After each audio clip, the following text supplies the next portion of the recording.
Support the Ramen Raider on Patreon. Thanks to all our patrons. Look at that, it's a bird. Oh God, birds aren't real. They're actually drones. We're actually drones. Our radio train system, but chance we don't situate now. In trouble as we breathe. Alright, hey, this is Hans, and it's time for another episode of Instant Noodle Recipe Time, the show where I show you what to do with your instant noodles. And today I've got something. I've already done a regular Instant Noodle Recipe Time episode of this, but I'm going to do a weird little recipe of this. This is Nissan Cup Noodles S'mores, Campfire S'mores, and it's going to be made into s'mores. I've never really been a big fan of s'mores, and I tried this. It was very sweet, but we'll see what happens. I'm gonna guess it's also gonna be sweet once I try the actual this put together with marshmallow, chocolate thing, and graham crackers. So it's on. Let's do this.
Okay, so I thought this was going to be a good idea, something weird to do, and I really think this is going to be gross.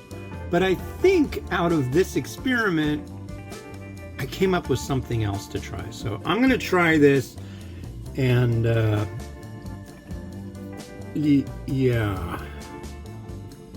But I think it should end up interesting. Here's what we got here. Doesn't want to stay together either.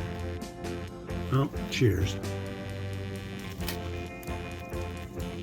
Yeah, that's kind of foul. I think the blowtorch is a little bit of overkill. I don't think it's necessary. However, stay tuned. Not in this video, but in my next video, you'll see what I'm going to try. And I think it'll work out a lot better. It'll take these same elements, but they'll be done up a little different. So yeah. How's the s'mores cup noodles? Think of noodles that taste like s'mores. Basically what you get. Anyways, this has been Hans the Ramen Raider wishing you enjoyment of your noodles each and every day. Have a good one. Bye-bye. This thing is sped up way faster than you or I. The Ramen Raider made this using AI. Of crazy business, don't you think? Just eat your noodles and maybe some cheese.